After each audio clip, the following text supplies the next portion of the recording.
হাসরাত আব্দুল্লাহ এখানে এসেছেন, আহতদের সাথে কথা বলছেন, সেটি কিন্তু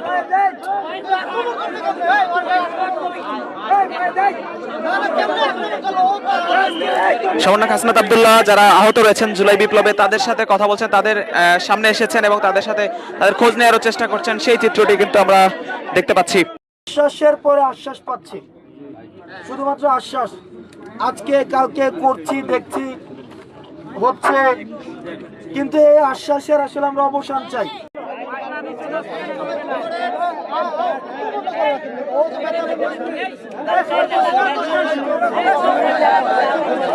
সামনে যারা রয়েছেন কেউ হুইল চেয়ারে, কেউ স্ক্র্যাচে ভর করে যারা, এবং সামনে যারা বসে রয়েছেন তারা সকলেই আহত হয়েছেন জুলাই বিপ্লবের আন্দোলন এবং স্বাস্থ্য উপদেষ্টার পদত্যাগের দাবি তারা করছেন এবং স্বাস্থ্য উপদেষ্টা না আসা পর্যন্ত এই জায়গাটি ছেড়ে তারা যাবেন না, এমনই পরিস্থিতি এখানে সৃষ্টি হয়েছে। এবং সামনের দৃশ্য এটি, সামনে এসেছেন সমন্বয়ক হাসনাত আব্দুল্লাহ এবং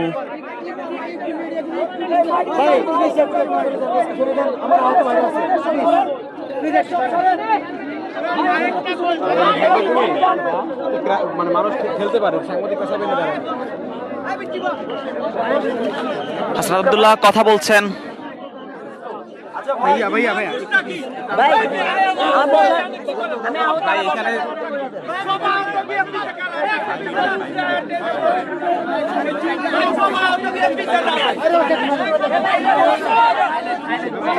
এভাবেই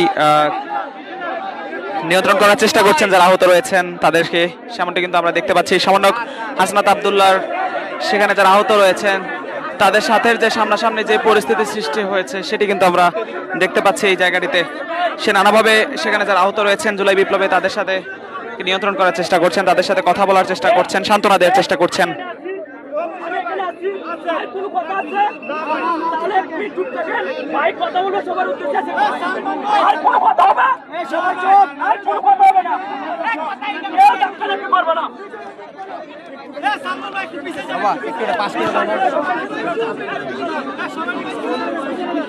এক মিনিট ঠান্ডা থাকেন, এখন আমাদের উদ্দেশ্যে কথা বলবে হাসনাত ভাই।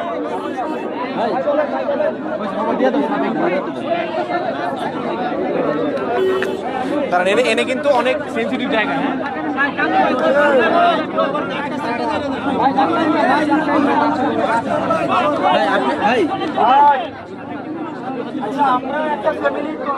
দেখেন সামনে বয়ে রয়েছে ভাই, তাও পা নাই।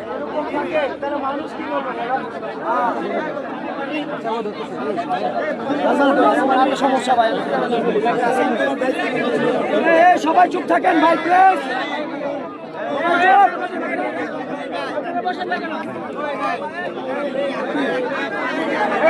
চুপ করবে না, চুপ করবে না,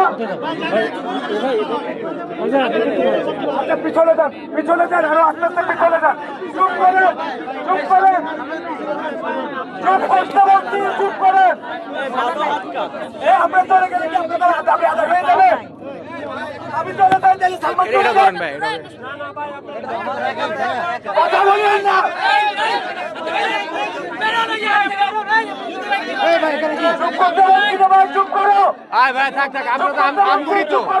আমগুর মানুষই তো বাবা, আমরাই সব, আমরাই চুপ করো, কথা বলবেন না ভাই, চুপ করো ভাই, চুপ করো।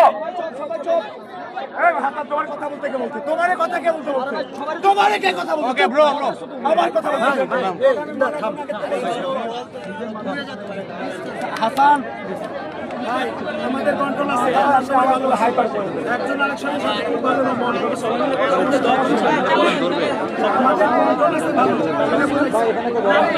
হাসান ভাই, হাসান ভাই শুরু করে দেন। শুরু করেন।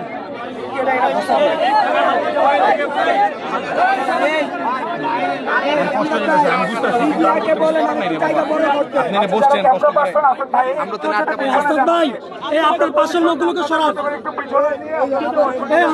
আপনার পিছনের লোকগুলো, পাশের লোকগুলোকে কথা বলেন না প্লিজ ভাই, হাত জোর করতেছি আমি, কথা বলেন না ভাই, আমি সরি, আমি অনেককে চিল্লাইছি ভাই, আমি sorry, I am sorry, please please. আমরা ভাই হাসপাতাল ভাই চলে গেলে কিন্তু আপনাদের সামনে লাগে পিছনে ভাই, আমার হাতে সমস্যা, হাসপাতাল থেকে কিছু রাস্তা যাচ্ছে, হাসপাতালের নেতৃত্বে আমরা কিন্তু রাস্তা যাচ্ছি, যদি হাসপাতাল ভাই চলে যায় আমাদের রাস্তা থেকে কে, তাহলে কিন্তু আমাদের কিছু করতে হবে। তাহলে আমরা প্লিজ কথাটা বলি ভাই তাহলে আগে থেকে প্লিজ এখন বৈষম্য বিরোধী ছাত্র আন্দোলনের যিনি অন্যতম অগ্রসেনারী ছাত্র আন্দোলনের আহ্বায়ক আশরাফ আব্দুল্লাহ ভাই আমাদের সাথে কথা বলবে প্লিজ আমাদের সাথে কথা বলবে প্লিজ সাইলেন্ট প্লিজ ভাই প্লিজ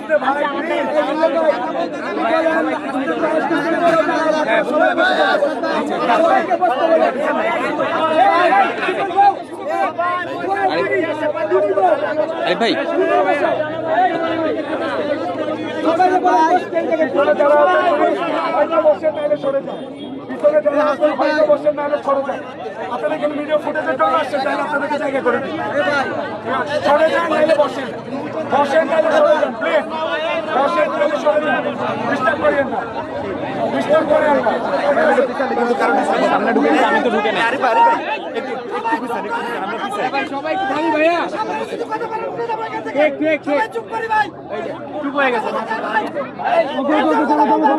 আমাদের সামনে বক্তব্য রাখবেন বৈষম্য বিরোধী ছাত্র আন্দোলনের আহ্বায়ক আশরাফ আব্দুল্লাহ ভাই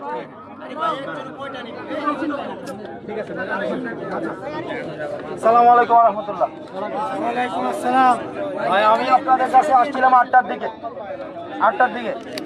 আপনারা 2টার পর থেকে এখানে রাস্তায় আসেন এটা শুধু আমার জন্য না আজকে বাংলাদেশে সবচেয়ে যদি কোনো দুঃখজনক কোনো ছবি থাকে সারা বাংলাদেশের মধ্যে সবচেয়ে দুঃখজনক ছবি এটা হচ্ছে এই ছবিটা যে এই বাংলাদেশ যাদেরকে দিয়ে পাইছে তারা হচ্ছে সুচিকিৎসার জন্য এই 3 মাস পরেও রাস্তার মধ্যে আজকে আসা থাকতে হচ্ছে এবং আমি শুনছি আরো এরকম আমি এই নিটোর হসপিটালে গেছি আমি কিচেনে গেছি খাবার দেখছি এগুলো ভাই কোনোভাবেই একটা সুস্থ মানুষকে যদি 3 দিন এখানের খাবার খাওয়ানো হয় অসুস্থ হয়ে যাবে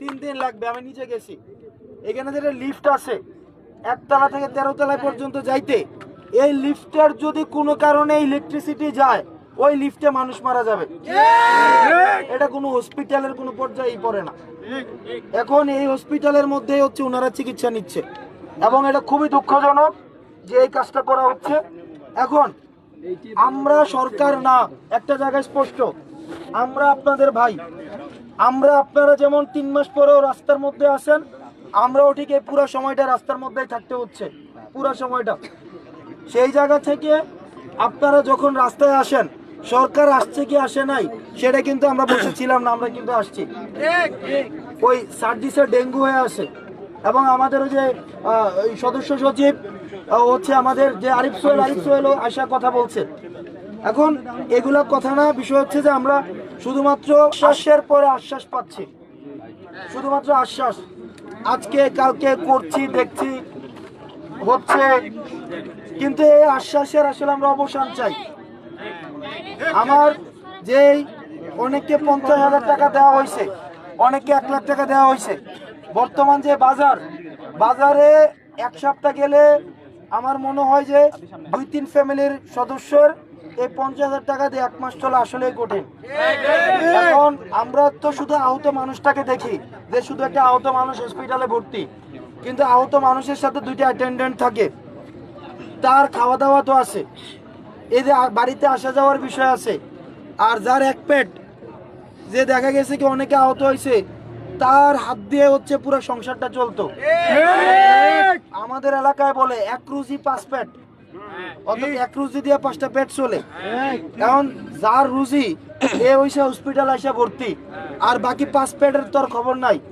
সরকার তো এই 1 পেট নিয়ে চিন্তিত এই বাকি 5 পেট নিয়ে তো করতেছে না তো এই বিষয়টা ভাই আপনারা যে জায়গায় আছেন আমরা ঠিক একই জায়গায় আছি ভাই এবং সবচেয়ে দুঃখজনক এই যে আপনারা এখনো রাতের 12টা বাজে যাচ্ছে এখনো রাস্তায় আছেন এখন আপনারা কি দাবি সেটা তো আমাকে জানান নাই আপনারা তো বলেন নাই আপনারা হসপিটালের সমস্যাগুলো বলছেন আমি ইনস্ট্যান্ট গেছি গিয়া যা যতটা ভাই সম্ভব আমার জায়গা থেকে আপনাদের সহায়তায় কারণ আপনারা রাস্তায় আছেন বলেই আমার জায়গা থেকে যতটা সম্ভব এখানে চিকিৎসা এইসব বিষয় এগুলো নিয়ে আমি কথা বলছি এবং সবচেয়ে দুঃখজনক ঘটনা আমার একটা শুনছি আজকে আহত একজন আছে আহত বাইরে নাকি হচ্ছে আঘাত করা হয়েছে এটা ভাই কোনোভাবেই এটা টলারেবল না।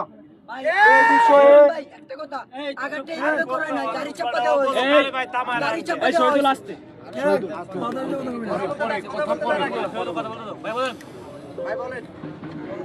এখন ভাই আমি কি সিদ্ধান্ত এটা পরে বলতেছি, এখন আপনারা যদি অনুমতি দেন আমি একটু মন খোলা আপনাদের সাথে আলাপ আলোচনা করবো। মন খোলা। এখন দুইটা বিষয়, এক হচ্ছে আমরা তো আমাদের যারা শত্রু, আমাদের শত্রু কিন্তু মানে বিশাল বড় একজন শত্রু, সেটা হচ্ছে আওয়ামী লীগ। এখন দেখেন আমরা আমাদের ভাই, আমাদের নিজেদের মধ্যে মনোমালিন্য থাকবে, ঝগড়াঝাটি থাকবে, কিন্তু আওয়ামী লীগের প্রশ্নে কিন্তু আমরা আপোষহীন। আপনি আজকে আমাকে গালাগালি করবেন, কালকে আমি আপনাকে হাতে তালি দিব, গালাগালি করব। এই যে আমার একটা কাজ না করলে আমি আরো ধরবো। তারপরে হচ্ছে এখানে আমার পাশে হচ্ছে ও আমারে আজকে ফয়েজ যথেষ্ট পরিমাণ ছোট ভাই, মানে এর বেশি আসলে সম্ভব না। ফয়েজ আমাকে যথেষ্ট পরিমাণ ধুইছে, এখন সে আমাকে এখন ধুইছে, আরেকবার আমরা ভাই একসাথে চা খাবো, ওইটা নিয়ে সমস্যা না। কিন্তু আমাদেরকে ব্যবহার করে যদি ছাত্রলীগ, যুবলীগ, আওয়ামী লীগ আবার তার এই রাস্তা খুঁজে নেয়, আমাদের এই গ্যাদারিংসের মধ্যে তারা ঢুকে পড়ে আপনার আমার ক্ষতি করে, একবার ভাবেন আমি এখানে আসছি, আমার উপর যদি আক্রমণ হয় এটা কি ভাই আপনার গায়ে লাগবে না? আজকে এই যে আপনারা রাস্তায় আসেন, আমি আপনারা এখান থেকে না যাওয়া পর্যন্ত আমি যাইতেছি না।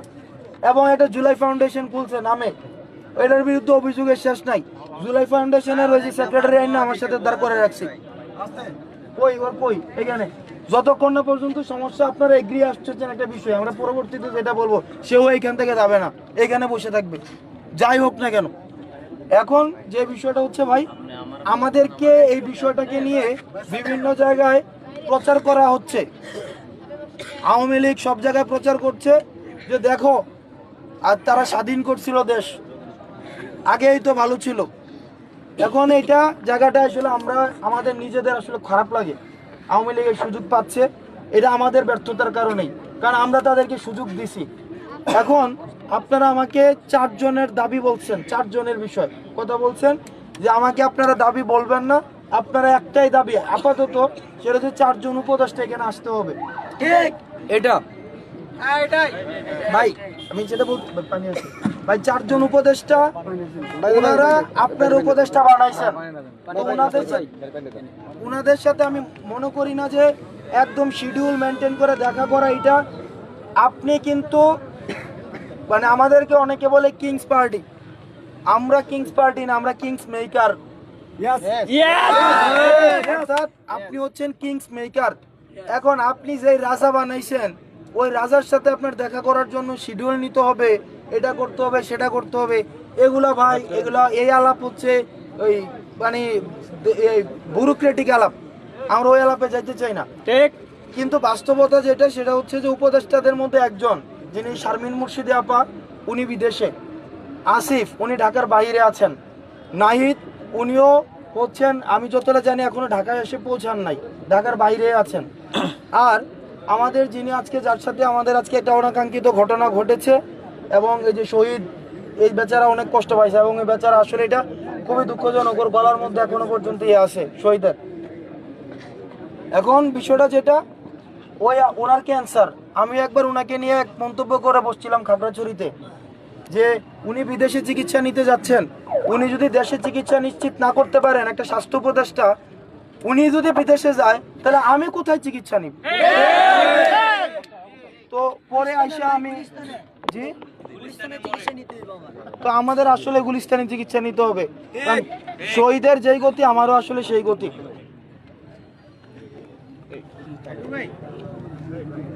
তো সেই জায়গা থেকে ভাই, তো উনার যেটা হয়েছে উনি ক্যান্সারের পেশেন্ট। এখন আমরা দেখেছি যে বিভিন্ন সময় যে স্বাস্থ্য উপদেষ্টা আমাদের প্রত্যাশিত যে লক্ষ্য, এখানে গণমাধ্যমের বাইরে আছেন, এটা নিয়ে কিন্তু প্রত্যেকদিন কথাবার্তা হচ্ছে, উনি ওনার প্রত্যাশিত লক্ষ্য অর্জন করতে পারছেন না। সেই জন্য কিন্তু আপনারা একটা তথ্য জানেন কি জানি না, নতুন একজন উপদেষ্টা কিন্তু নিয়োগ করা হয়েছে স্বাস্থ্যের জন্য, ওনার নাম হচ্ছে ডক্টর সাইদুর রহমান, উনি হচ্ছেন ডক্টর সাইদুর রহমান খসরু।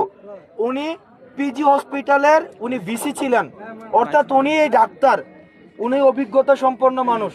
অর্থাৎ এতদিন পর্যন্ত যে অভিযোগগুলো ছিল এগুলো যেন দ্রুত অ্যাড্রেস করা যায়, এই জন্য ওনাকে নিয়োগ দেওয়া হয়েছে। এখন দুইটা বিষয়, এক সেটা হচ্ছে আপনারা যদি চান, ওই তিনজন তো ভাই এখন আসার সুযোগ নাই, একজন বিদেশে, একজন ঢাকার বাইরে, আরেকজন ঢাকা আসতেছে। ভাই আপনি বলার থাকলে বললেন ভাই, এই কেউ কথা বলবো না। এখন উনারা ঢাকার বাইরে, তাহলে দেশে আছে এখন নতুন উপদেষ্টা যিনি হয়েছেন স্বাস্থ্যের জন্য ডক্টর সাইদুর রহমান, আপনারা চাইলে উনি আসবেন, উনি আসা উচিত, উনি আসবেন। এখন আপনারা যদি বলেন যে না আমরা ওদের সাথেই বসবো এবং নতুন যে স্বাস্থ্য উপদেষ্টা হয়েছে উনি সহ বাকি জনের সাথেও বসবো, আমাদের ছাত্র উপদেষ্টারাও থাকতে হবে এখানে, সেটাও সম্ভব। তবে সেটা হচ্ছে ওনারা বলেছেন যে ওনারা সকালে এসে পৌঁছাইতে সব মিলে ওনারা 2টার পরে আপনাদের জন্য ওনারা সময় দিবেন, 2টার পরে। এখন সেক্ষেত্রে চাইলে সেটা আপনারা 2টার পরে করতে পারেন। এখন আপনারা সিদ্ধান্ত নেন যে আপনারা কি ডক্টর সাইদুর রহমান এখানে আসবেন, আসার পরে আপনাদের সাথে শুধু ডক্টর সাইদুর রহমানের সাথে আপনারা কথা বলবেন, নাকি হচ্ছে আগামীকাল 2টার দিকে আপনারা হচ্ছেন ওই উপদেষ্টা সহ বাকিদের সাথে কথা বলবেন। তবে এই ক্ষেত্রে ভাই আমার একটা পরামর্শ আপনাদের আন্দোলনের, আপনাদের তো অনেক আশ্বাস দেওয়া হচ্ছে তাই না? আপনাদের আশ্বাস দেওয়া হয় কিনা? আপনাদের কাছে একটা রিকোয়েস্ট, আপনারা এবার আশ্বাসে ফিরে আসেন না, বা আশ্বাসে উনি 2টা বিষয় হয় যান অথবা উনি আসবেন আজকে, আপনারাও যে আসুক আপনারা আশ্বাসে রাজি হয়েন না। আপনারা যেটা করবেন উনারা অন্তত মানে ভাই লিখিত কাগজ যেটা মানে যে কোনো ফরম্যাটে, আমি লিখিতর কথা বলতেছি, এটা হইতে পারে, অর্থাৎ আমি ডকুমেন্ট যেন থাকে, এটা ডকুমেন্ট হইতে হবে এবং এটা যেন এটা সময় বেঁধে দেয়, এটা সময় বেঁধে দেয়। এখন ভাই এটা আপনারা সিদ্ধান্ত নেবেন, আপনারা এটা মানে কি করবেন বা কিভাবে কি করছেন, এটাই ছিল আমার বলার বিষয় আপনাদের কাছে। আমি জাস্ট অনুরোধ করব, এখানে অনেকে আমি শুনেছি যে এখনো ওষুধ খায় নাই, আপনারা ওষুধ খান নাই, তবে আপনি আমাদেরকে আপনাদের পাশে পাবেন, যে সিদ্ধান্তই নেন না কেন আপনারা আমাকে পাবেন। এই যে আমি আসছি ওখান থেকে, আমি কিন্তু এখনো যাইনি এবং আপনাদের সিদ্ধান্ত না নেওয়া পর্যন্ত আমি যাবো না, এখন এটা সিদ্ধান্ত আপনার। তবে আপনারা যদি এখানে রাতে থাকেন বা এই বিষয়ে যদি আপনাদের চিন্তা ভাবনা থাকে, ইতিমধ্যে কিন্তু ছাত্রলীগ ইস্যু নিয়ে একটা ঝামেলা হয়েছে মনে হয় এখানে, আমি যতটা শুনছি এখানে, এখানে কি ঢুকছিল পুলিশে ধরে দেওয়া হয়েছে ভাই, ওইটা সমস্যা